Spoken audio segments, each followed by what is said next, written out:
Pretty good. Can you hear me all right? Yeah, I gotcha. Oh, great. What's been happening? Oh, I just was messaging a friend of mine named Josh. He's going to come on my podcast and share about his YouTube channel. Awesome. That's good. And you got quite the background.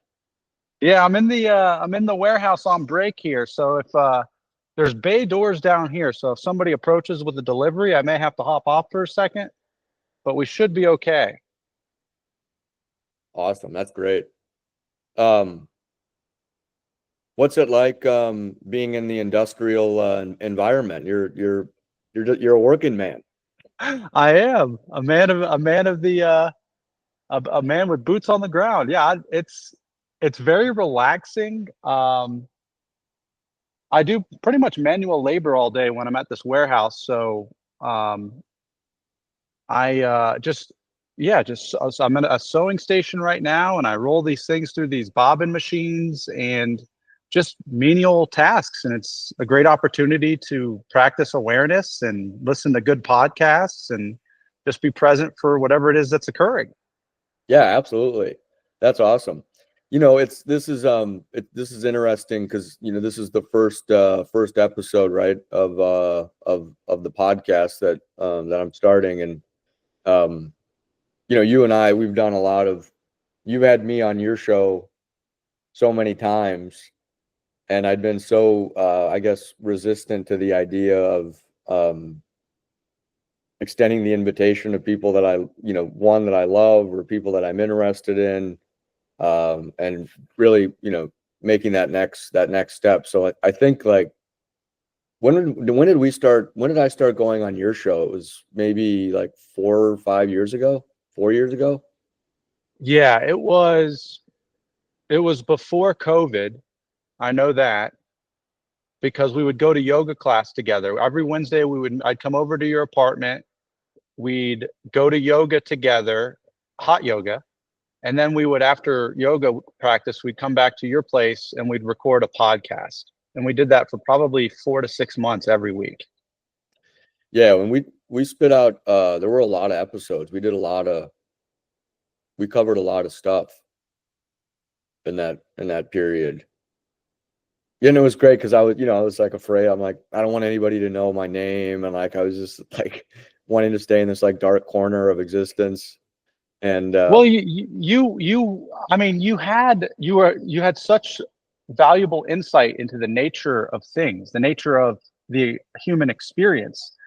And you had practice sharing about those things in environments that supported that, usually one-on-one conversations with other guys or guys that were looking for help or guys that were trying to get out of themselves in some way or to get better or get well. Like you were able to interface in person in that way, but you hadn't brought you hadn't brought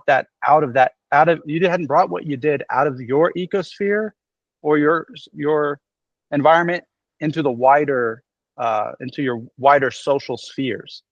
right, yeah, and I didn't have any experience with that, but one thing that you helped with was like, I guess, presenting that and making it possible to sort of step into uh, that unknown territory for me. So it's been a while, but really, wanted to just talk about your story a little bit. I think your background's fascinating. Like you've done a lot of things, been in a lot of situations, like a lot of internal work.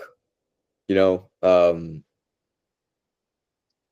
and just on the as a bystander and your friend, seeing a lot of personal growth and development, like a lot of moments of blossoming, if that makes sense. Absolutely, yeah.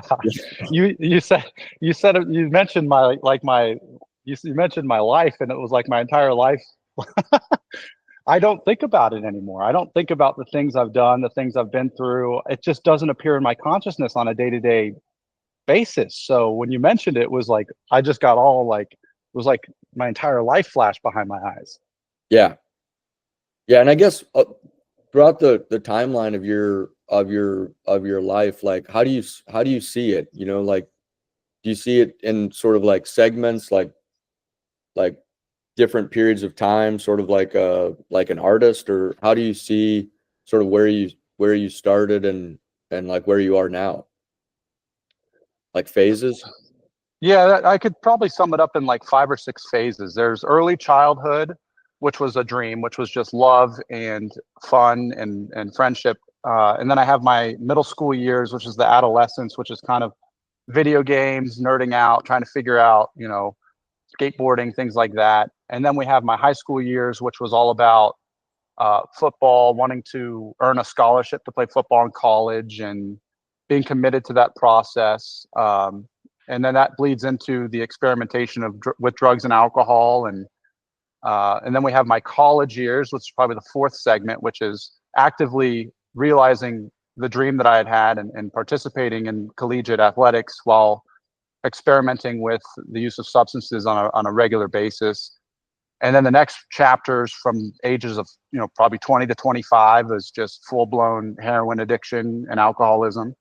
And then 25 to 30 is early sobriety. It's my first 5 years of sobriety. And then 30 to 37 is like this second phase or another phase. So, which is, I would say 30 is when I saw that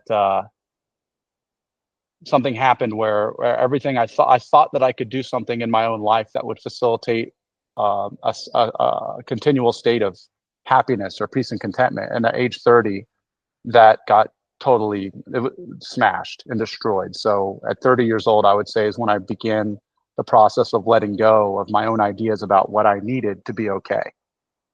And 25 to 35 was really about creativity, whether I was designing an app or making a podcast or shooting videos and producing music. I was always trying to find my place, find where I fit in the wider picture of the human experience, like what would best suit me so I could feel comfortable in my own skin. And I thought I could find it through the arts. Yeah, right. And I think it's like that. It's that thing where, I mean, I think every human being has their, I guess you could say, their war stories or the trials and tribulations of living. And I think it's in a way it's how that stuff is overcome. Like, does my past have influence over my present? Like, are the things that were behind me, the unresolved things behind me, like causing suffering in my day-to-day existence, right? Like being able to move through that. And just curious, like when did that stop for you, to like where you sort of transitioned into, I guess, taking, I guess, responsibility for kind of where you are and moving forward rather than having to repeat the war stories? I mean, there's a lot to unpack in the past, but like, where was that moment for you where you got to a place where you're like, you know what, I'm on different footing in my life? It was when we first started talking, when I would come to your apartment. I woke up one day, I got arrested. I'd gotten arrested driving on a suspended license. Wait a second. Was did we Yeah. did we do our podcast during COVID? Yeah. Was yoga practice going on during COVID? No. We didn't do that until it opened up again. But did we first start doing No. our? No, we were I think maybe we did a few yoga classes and pod before the pandemic, but then it stopped. But we still kept getting together for the podcast. Right. Okay. I'm just trying to figure out the timeline because you asked an interesting question. I was trying to pinpoint the specific moment where what was the question again? Just where was that moment where the cycle of pain, that like war story pain, that like I guess you could call it maybe the victimhood of life, like that moment where it's like I'm an adult now and I'm only causing the suffering for myself. It's time Yeah. to move forward. Okay, so there's a couple moments that come to mind that I don't know where it lands on the chronology, but I did get arrested. I was, 6, 7 years sober, driving on a suspended license, and I spent the night in jail. And I bailed myself out, and I went back to where I was staying at the time, and I was staying with a buddy of mine in Dallas, Georgia. I was renting a room in his house, and I went to sleep, and I woke up the next morning in this tiny room at my buddy's house with a rap sheet next to my bed on the computer. And I saw that every decision I'd made in my entire life had led me here. Barely making any money, nothing I'd ever worked on had succeeded. None of the pursuits, the app, the music, the podcasting, nothing had worked. And I just got arrested for something completely preventable. Like, there was no reason I should have been driving. I mean, I just didn't get my tags. It was a lack of responsibility on my part. And I saw very clearly in that moment that I couldn't continue living like I was the one managing my own life. It just couldn't work anymore because I wasn't equipped to do it. And it was in that moment, I remember I looked out the window in that room, and I remember calling you afterwards and saying, how do I, and that's where a lot of those questions I asked you in that podcast came from, was like, how do I get this to stop? How do I stop repeating and behaving, and how can I change? So that was one moment that comes to mind. Yeah, and that's like that's a pivotal moment. Do you think that's all internal? I mean, do you think there's like a clock, like an internal clock that finally like runs out of playing the charade, like where it can only go so far, and then all of a sudden we're just standing there looking at the rest of our life potentially and saying, I just can't keep doing this? So in my summation, it can occur every day, any day, that the opportunity for a change to happen and for a new process to occur in my own brain, like changing the whatever it is, however my brain functions, can occur any day if I'm open enough to see it and I'm willing to be uncomfortable. There's a difference between what it seems to me that there's a difference between what wants to happen and what I think should happen. And for the longest time, I was always operating by what I thought should happen. And I was listening too much to my own thinking and wasn't listening enough to the thoughts of the people around me for a long time, like a long time. Yeah, and I think what I'm asking is, what makes that possible? Like, is there something inside of us that in a way dies, that makes like a new horizon possible, like a new like an open-mindedness that occurs because of past experience? Not that I can tell. I think it's just luck or grace or whatever you want to call it. I don't know. So you think it's more spontaneous? Maybe just moments of clarity. Moments of clarity. I hear a lot of people will say like pain is kind of the motivator that can facilitate that type of change. But from this viewpoint now, there doesn't have to be pain to be able to change in the way that you're describing or to be open in that way. So I don't know. I think it's luck. Yeah. Do you think there's anything that someone can do, like for anybody that is suffering, and that suffering, and I mean that like in the sense of on a sliding scale. I mean, there's the mosquito bite all the way to the point where I can't get out of bed in the morning because I'm so wrapped up. Like those different I guess energy levels of suffering. But do you think that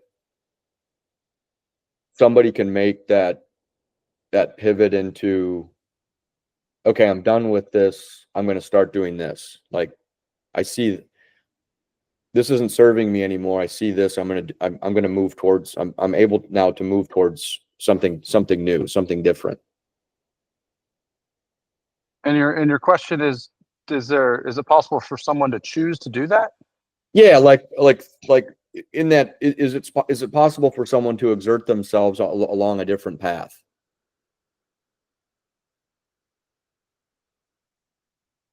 I don't like my answer. I have an answer to that question, and I don't like it. Well, what is it? What's It's the answer? no. It's no. No. It's no, because the thing that's trying to do that is the thing that needs to die. The thing that's trying to change itself, the thing that's trying to move in a different way, is the thing that's causing the problem. Yeah. So in a way, there's nothing that can really be done until that's out of the way. Until it's seen. Once it's seen, something can be done. Yeah. But that's tough. I mean, I lived 25 years not aware that there was a difference between my thoughts and who I was. And then after I woke up and saw there was a witness to thoughts, I saw that there was a witness witnessing my thoughts and my feelings, and I saw that very clearly. I was identified with the witness. So whatever that witness was also a thought, And so Yeah. I was still wrapped in myself. Yeah. Yeah. It's sort of like that. It's like that cycle of, self-help books, or like different, like there's this desire to, I guess, quote unquote, improve or have a new experience with life. And then the thing that's actually gathering the information is the actual thing that's creating the problems for me in the first place. Yeah. And it'll warp it and filter it and take what it wants and leave what it doesn't want, and then continue operating in its own way. Yeah. Yeah. It's better just to see everything and not take anything. It's better just to, like you used to say this all the time. Like, it's not. I listen to these podcasts and I engage with these philosophers or these speakers or these self-help stuff or whatever it is you're reading or listening or research you're looking at. It's entertainment. Yeah. And right. yeah, it's like I'm gonna be entertained by this, and I'm hopefully maybe I'll get something from it that could be helpful. But I'm from my vantage point, I'm more of a I try to stay more in a neutral state of awareness as things arise, and I'm currently been stepping into the character itself of letting myself feel and being inspired, while also recognizing that who I really am is none of that. So, like, at the end of the day, like just the other day, listening to that Tony Robbins podcast, I wanted to conquer the world, dude. I'm sitting here at this warehouse, like, Yeah. I know what I'm doing now, Yeah. It's a great And, podcast. And 2 years ago, that feeling for me would have lasted for a week. I would have held on to that feeling. I would have started producing content. I would have started posting and marketing on social media. I'd have just been doing anything I could to realize the state of being that Tony was saying was possible. But instead, because I practice awareness now, that the feeling lasted the course of its time. And then when I moved on to a different podcast that same day, the inspiration left. And I'm grounded in something different, and I'm in another state of being. I'm not holding on to these excited or these inspirational states as a means of self-propulsion anymore. Right. Yeah, that makes sense. I was talking to a buddy yesterday, and he's a young guy, and it's interesting because I'm 15 years, 10 years older than this guy, and it's interesting because I'm at that stage in my life where I'm seeing all of my past experiences in my life, and then seeing somebody at that stage that hasn't had all of those experiences, and I see myself so clearly, like in this person, I see the struggle of, for instance, of doing a job or doing things that you don't want to do, and the friction and the pain, like all that internal program that I have, and I don't even know that it's there. is just butting up against all of the responsibilities of being an adult in a way. Like, and he was all frazzled, and that stuff, man, can shoot out a whole bunch of different thoughts and ideas. That friction, like, to the point of, some real dark stuff, like dark things, dark thoughts can come from that friction and that fight, I guess you could say. And so we're just talking, and one thing I've been thinking of a lot recently is, Carl Jung's idea of integrating the shadow. So facing the things, like, it's sort of like what you were talking about. I've got a flashlight, and for most of my life, I never wanted to take that flashlight and turn around and look at the things that were, quote unquote, my demons. I didn't want to look at the things that were maybe holding me back from getting rid of that internal program that was, right, like that unconscious behavior. It's like the unconscious behavior, the unconscious thoughts were driving behavior that I didn't even, and I'm not talking about bad behavior. I'm just talking about like decision making, and he was talking to me about this job that he's doing and how it's it's totally opposite of what he went to school for and like what he did. And he was walking into this office, and he's kind of in a manual labor trade right now, and he's walking into an office, and he has this idea of these people that are sitting in the office chairs with their loafers on and their sport jackets, and they look to be, like productive, solid. It's the image, it's the idea, and there he is, like cutting wires and doing all this stuff, and it's like it goes against his internal idea of what he should be doing. He's like, I should be doing that. It's all externally motivated. Like, that looks good to me. And I'm just like, I'm having this like visceral experience with it because I know what that feels like. And I had to say to him, I was like, dude, I was one of those guys. Like, I was one of those people that I had the loafers and I had the sport jacket and I had the look, but I didn't have enough money in the bank, dude, to eat a meal for 2 days. Like, I was walking down the Ponce de Leon at 5 o'clock in the morning to get on the bus looking like that. Like, so you see somebody, and I would have done anything, like at that point, to be in a position that you were in where you could actually like have an honest wage, have a meal, like just a meal, and feel like you were a part of and contributing to life in some way, like just the mere contribution. I was essentially in the same place, looking differently than he did. And I had to share with them. I was like, dude, in my experience, I was not able to integrate that shadow. I wasn't able to turn around and face the flashlight and look in the mirror, like shine the light on the things that were holding me back from like actually getting an understanding and a grasp of where I was, like what I was doing. I was still in this mode of like, the world is the problem here, and they need to pay me more, and I'm in my predicament because other people haven't behaved correctly. Yeah. But I'm talking to this guy, and like, those conversations where you're helping a buddy, you're helping someone you love sort of off the ledge, and I had this, it was a really interesting experience. But I think what you were sharing is really, you got to a point where you were wanting to, somehow you were able to look at the shadow.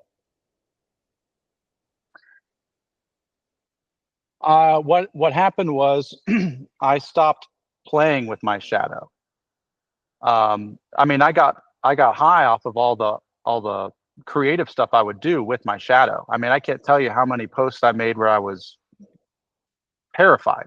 Every day I would post something and be absolutely shell shocked and scared to log on the computer, my phone, or check notifications. And I was constantly taking the things I was the most scared of about myself and putting them to be seen publicly. And that was me playing with my shadow.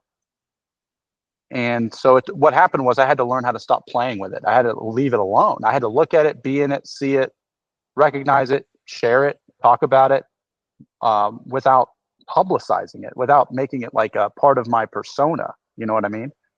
Yeah. And would you say like you were doing those things was there an element of insecurity? Like, was there an element of wanting to, like, was there something inside of you that wanted to be validated by messing around or dancing with the unseen?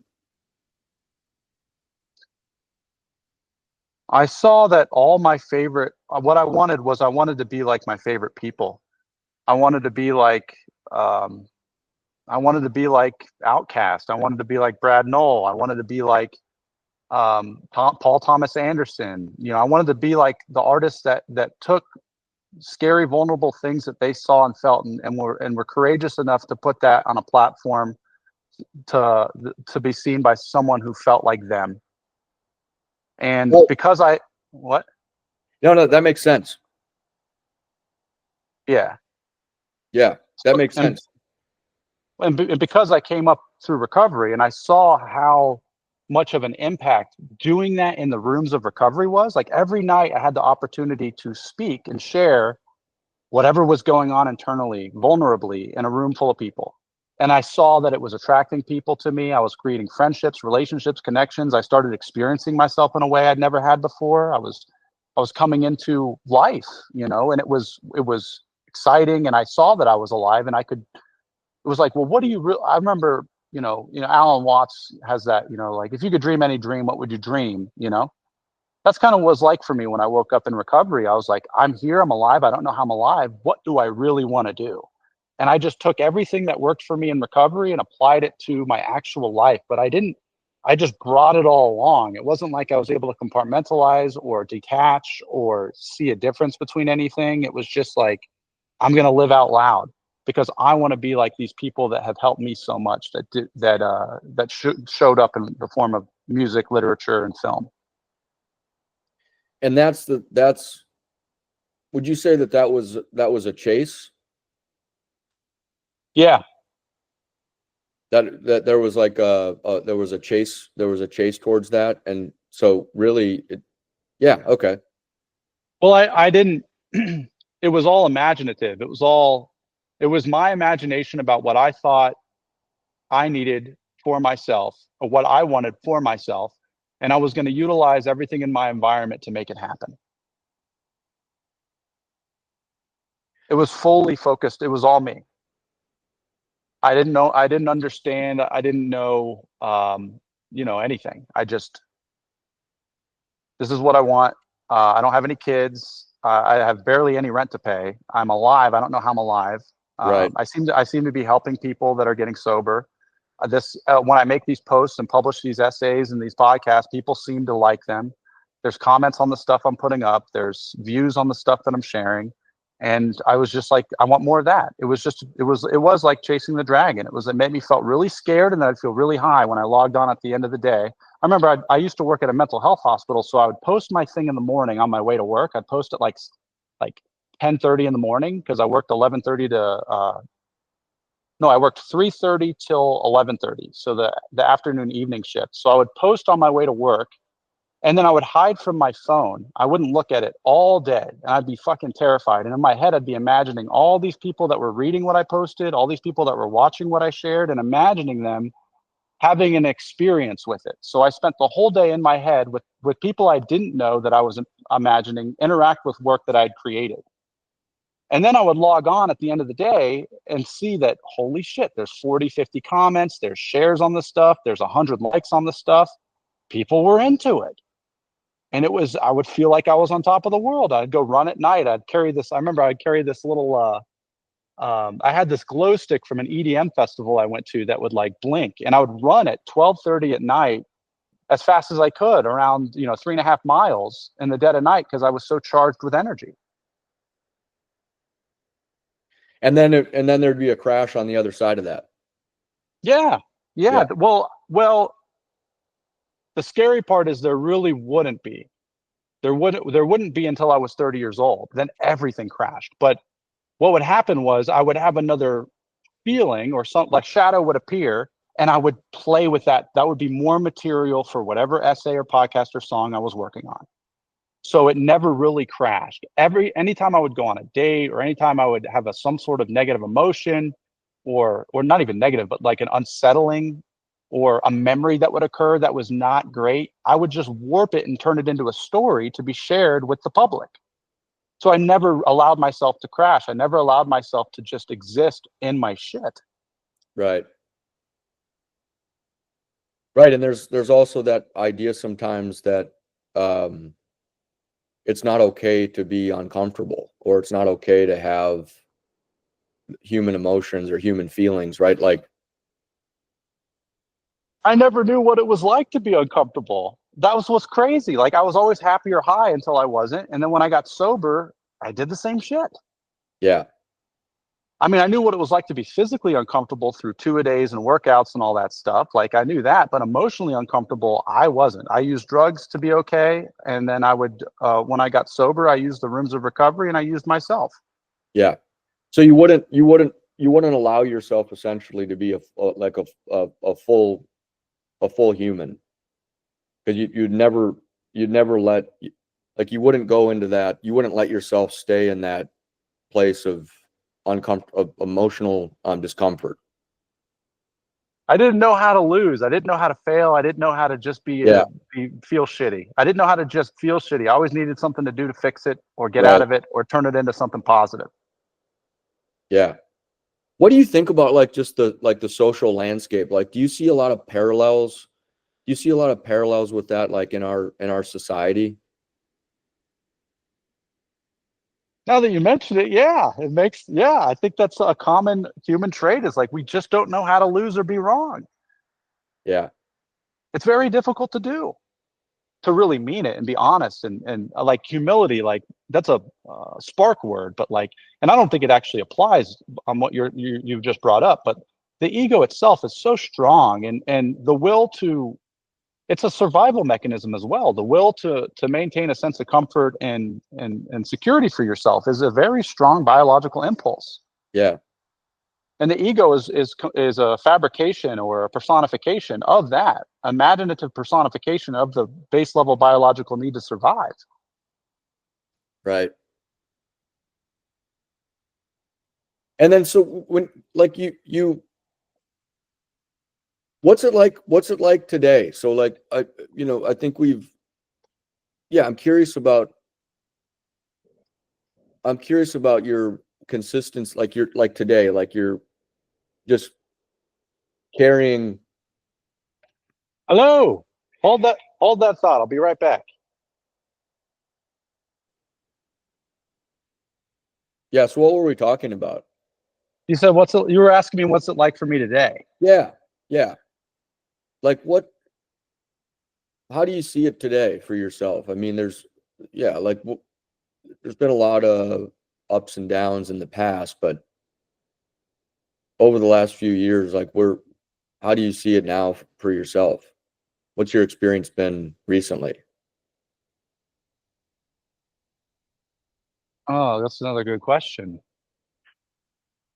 Oh, so my recent experience has been kind of wild. I wake up in a I wake up in I seem to have a causeless state of peace and contentment that exists behind whatever it is I'm experiencing in my body or the world. So even though, like, when I have these flashbacks or these memories or these emotions or these uncomfortable moments that arise in my body, this sense of peace, and there's something behind that is seems to be birthing a sense of I don't know, it's just something's changed about my default state of being. Like, it's no longer something I have to generate or work for or create. It's just there, if that makes sense. Yeah. And would you say that's a payoff or that's an experience that's been generated from just the effort, like the work that you put in, like it's like the flower that's finally coming to bloom after the seed's been germinated, after this, like the sun's come out and there's an environment now to where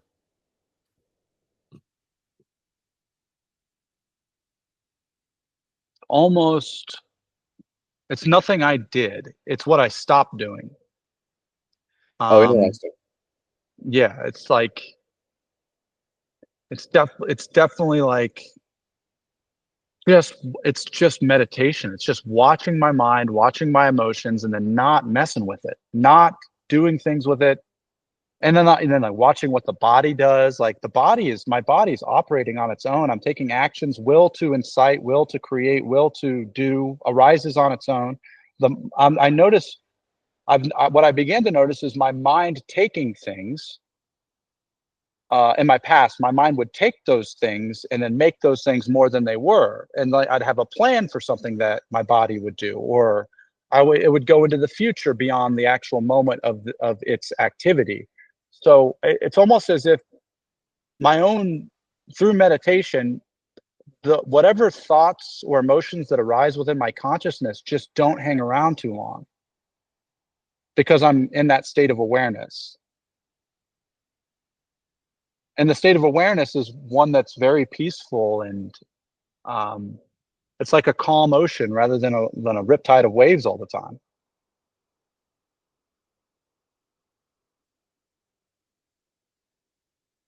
Right. So it's almost like there's an awareness that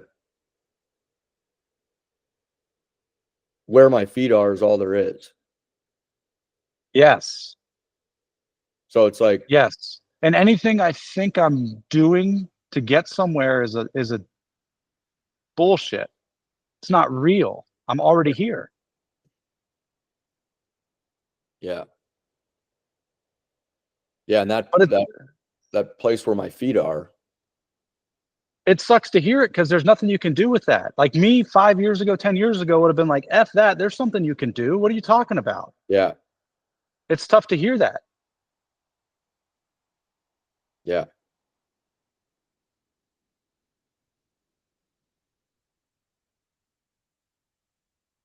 Yeah, I think we did this early on. We did this a few years ago, and I had an experience last week. So I'm hanging out with this buddy of mine, and it's the world's on fire. All these things to do, all these problems, and it was kind of funny because I just asked him. I was like, "Dude, where are we? Like, where are we? Are we in any of those problems, which are all in front of us? Like, are we there? Or are we in all of the things that happen behind us? Like, are we there? Is that where we are? Like, where are we?" And he's like, "Well, I don't know." I was like, "Well, aren't we exactly where our feet are? Like, isn't that right here? Like right now? Like we're in that river, we're in that stream, that like that's where we are." He's like, "Holy shit, man." I'm like, "Yeah, we are." And I said, "So where we are right now, are there any issues? Are there any problems? Do we have any massive concerns?" He's like, "I can't think of them." And I said, "Well, yeah, that's right, because they don't exist here. That doesn't where my feet are, the problems don't exist." And so then I took it one step further. I was just playing with them and having fun, and I was like, "All right, well, walk with me." And I was like, "Every time you take a step, I want you to feel where your foot is, and like focus on where your foot is as you walk." And we did it for a couple of minutes. And I said, "So how does that feel? Like, what did that feel like?" And he's like, "Dude, there's nothing there. It's just I'm just here." And I said, "That's it. Like, that is that's the true nature of ourselves. Like that right there is what's going on. Like that's what's happening. And it was, you never really know if that stuff sort of sinks in, like you don't know, but I had experiences like that, and I wanted to pass it on to him, because I realized, similar to like what you were saying, is that all of that stuff it's all in the future, it's all in the past. And it sounds to me like through your practice and awareness in your own life, like you've come to that place where you can actually recognize where your feet are. Yeah, and honestly, the state of our culture right now, our society, it makes it really easy to do that, because everything that you see externally that shows up on your news feed or shows up on your articles, everything has been, something occurred, an experience occurred, and it has been filtered and reinterpreted as a point of view that's trying to get your attention. Yeah. It's trying to suck you into it. It's TikTok, it's Instagram, it's anything you're looking at, right? And so once you're aware that you can't actually know what's true, it brings you back to what is true, which is where your feet is. That's the groundedness. That's the state of being. It's like my mind wants to be taken away and it wants to be incited into frustration and concern. It wants to help people. Like, these are core traits that are human traits that exist within me that are being taken advantage of by anybody else's motives if I'm not awake to it. And I fall asleep to it. And so once it's just a continual process of waking up to where my feet is, it's like, oh, I can realize, oh, I've been watching these Senate hearings for, luckily, 3 minutes. Like, it used to be 30 minutes, but for luckily 3 minutes, and I'm visibly disturbed by the state of the things that are going on in our country. I can put this down and breathe and remember what I know to be true is I just am. That's all that it is. I am. I don't know what that is, but this is. And then I'm on to enjoying the warmth of a bed, which I don't like. How the heck do I get to be comfortable in a bed? I used to be dope sick all the time. Or I'll enjoy the fact that I can sit at my computer and go into a fantasy realm for an hour. It's like, what? I used to not be able to sit and look at anything for an hour. I was constantly doing things all the time. I couldn't sit and enjoy a game. Yeah. I didn't know how to be. I didn't know how to exist. And now I'm going to let these ideas and these news articles and videos incite me into emotional states that are totally irrational based on my current experience, which is everything's okay right now. Yeah, and you bring up, it's really a good topic. Like, it's really powerful, because the thing I just thought of is that it's like, if I'm being a puppet to that, to my mind, essentially, like if I'm being a puppet to the future or to the past, like I'm being dominated by that thinking with no awareness of where my feet actually are, then I have to go out into the world in that state and then interact with people. So it's like, the girl comes home, or a friend calls, and I've got to be, I'm charged, but then I got to go and say, like, oh, how was your day? And like have a conversation and interact with other, like, yeah, I just thought of that. Yeah, if we're not careful, we'll have full-on conversations and full-on experiences in our own head with things that don't exist in reality, and bring that into our actual experience with people that have their own reality, and we won't be able to be present for them. I mean, I'm already in my own stuff. I'm living in a story that has nothing to do with right now, and that's what I'm bringing into this this interaction with this person. Right. Yeah, that's powerful.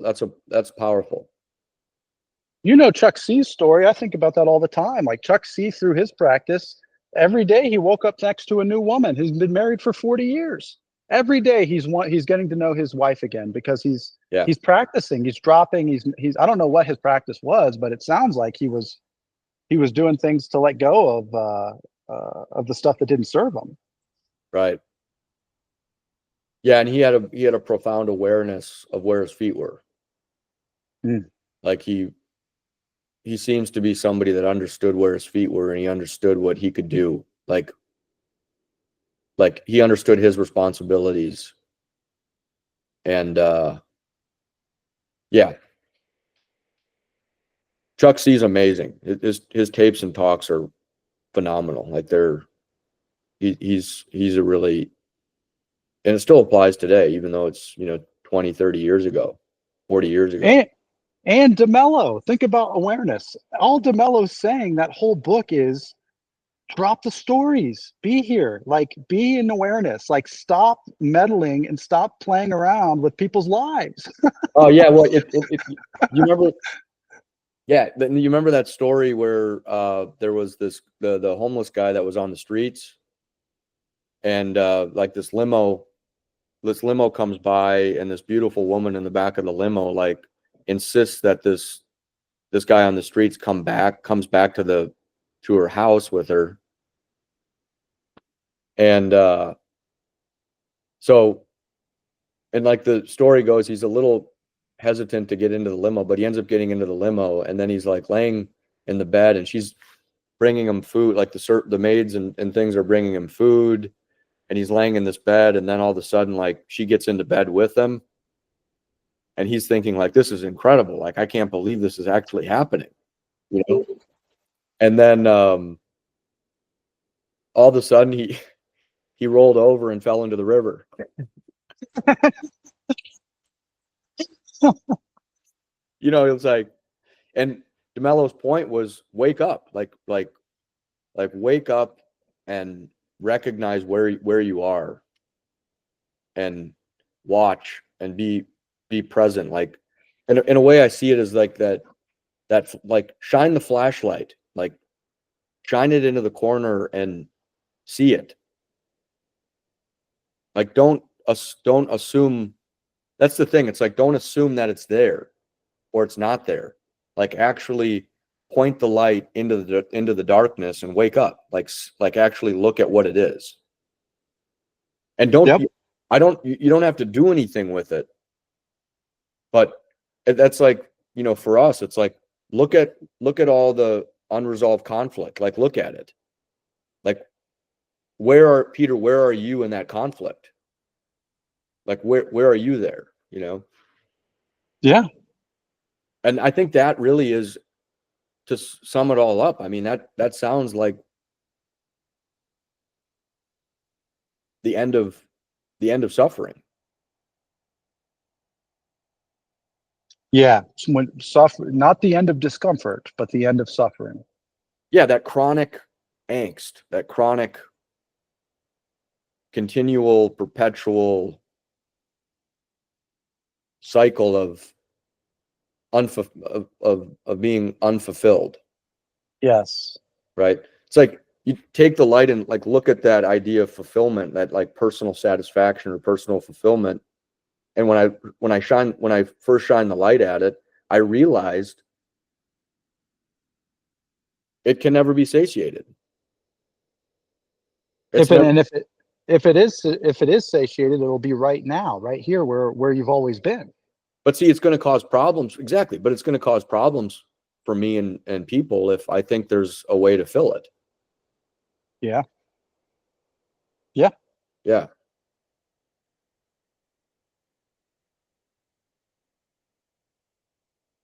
Yeah, it makes sense. And like, so to kind of contradict myself, when you look at the next, how do you see the coming days, months, years? Like, how do you see like integrating this into practical, practical human living? It's like, I'm really lucky because I've got such strong people around me, and I'm lucky because I listen now.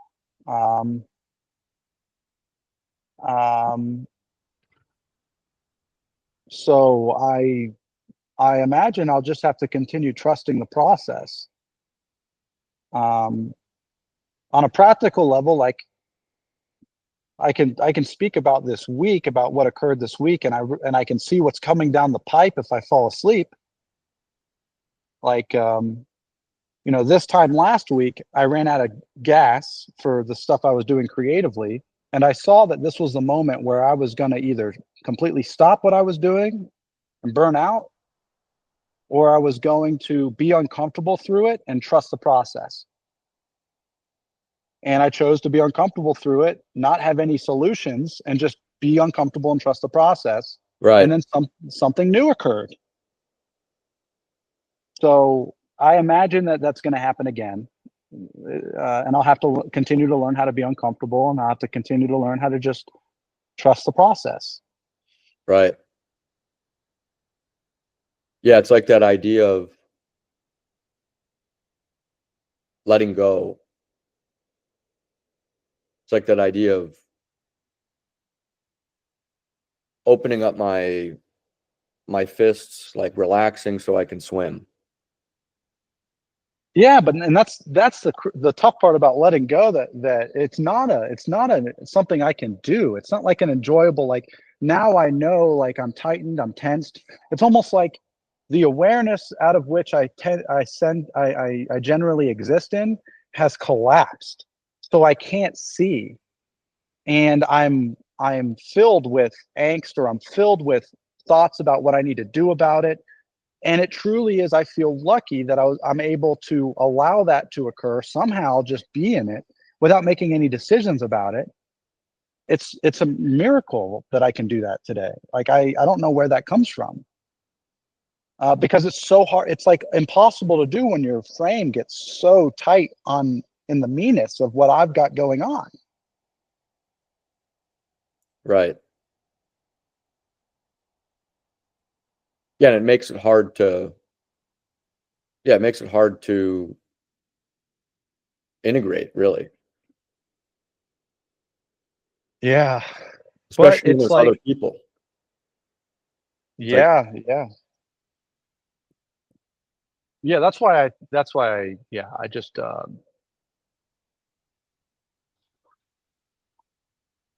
yeah, it's just a continual practice. It's just balance. It's judo. It's awareness. It's, yeah, letting go is. I wish there was something I could do to just do it, but I find that in these moments, like now, like a peaceful opportunity that I have in the day, like listening to a show like this, or being at the warehouse doing manual labor, is like the moments when the seas are calm are great moments to practice awareness in the ocean, because it's those moments where I have the ability and the bandwidth to practice awareness that prepare me for the waves and the storms that are going to show up. So it's like I'm already prepped in a way, because I've taken the time, and that's the other thing. It's nothing I've done. It's just I feel lucky that it occurs, like while I'm sitting here or doing things. It occurs like, oh wow, you can actually just listen to your breath. You can actually just be aware of the sounds in your environment. You can look at what you've been listening to, look at what it's doing to the way you're feeling about yourself and the world around you. Look at how inspired you are by Tony Robbins' talk.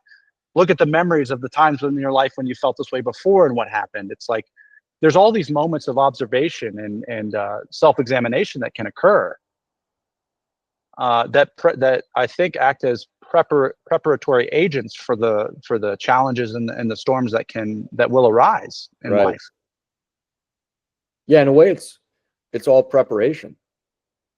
Yeah, I always like to say learning how to die. I mean, like, that's really ultimately what it is I want to be tired when I go. I want to be like okay with leaving, and I also want to recognize it could end at any moment, that it could all just blink out of existence. Yeah. And it's a very, that's just kind of where my mind goes to. It's got an existential fear-based bent about the nature of my own existence. So in some ways that's, I'm grappling and trying to learn how to die each day. Right. Well, because that's also what's happening anyways. Yeah. And this thing doesn't, like, this this person does not want to die biologically and intellectually. So it's, that anyway, that's what goes on with me. It's like, it could get harrowing. And I just letting go, like letting go is just being with it,